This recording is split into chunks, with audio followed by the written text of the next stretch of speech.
Hi friends, तर आज खूप दिवसानंतर मी घातली होती साडी, कारण खूप दिवस झाले साडीच घातली नव्हती. तर म्हटलं चला साडी घालूया, कारण बाळामुळे रोज साडी घालणं मला शक्य होत नाही, त्यामुळे आज घातली होती. आणि इकडे आयुष हर्षला खेळवत होता.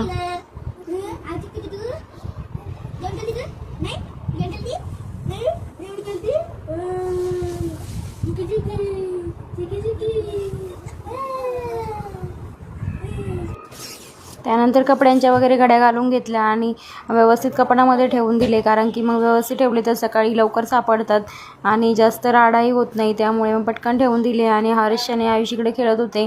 आयुषही नेमकाच उठला होता, तर त्याची एक्झाम आहे, तर त्यालाही म्हटलं तूही उठ, कारण स्टडी करायची होती त्यालाही.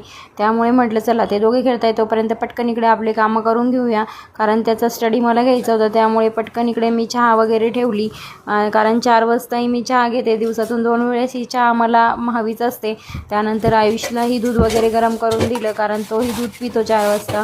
कारण स्कूलमधून आल्यानंतर तो जेवण वगैरे करत नाही, डायरेक्ट 4 वाजता तो दूध पितो आणि संध्याकाळी जेवण करतो. त्याच्यामुळे 4 वाजता त्याला मी दूध देत असते, 4 वाजता गरम करून. मग त्याला दूध वगैरे दिलं आणि भांडे वगैरे घासून घेतले.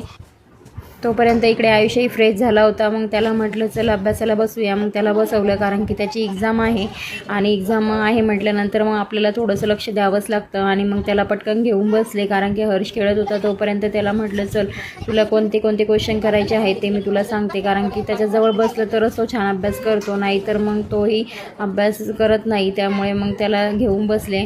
आणि मग इकडे हर्षही मस्ती चालू होती, पण तो लगेच रडायला लागतो, जास्त वेळ खाली थांबत नाही.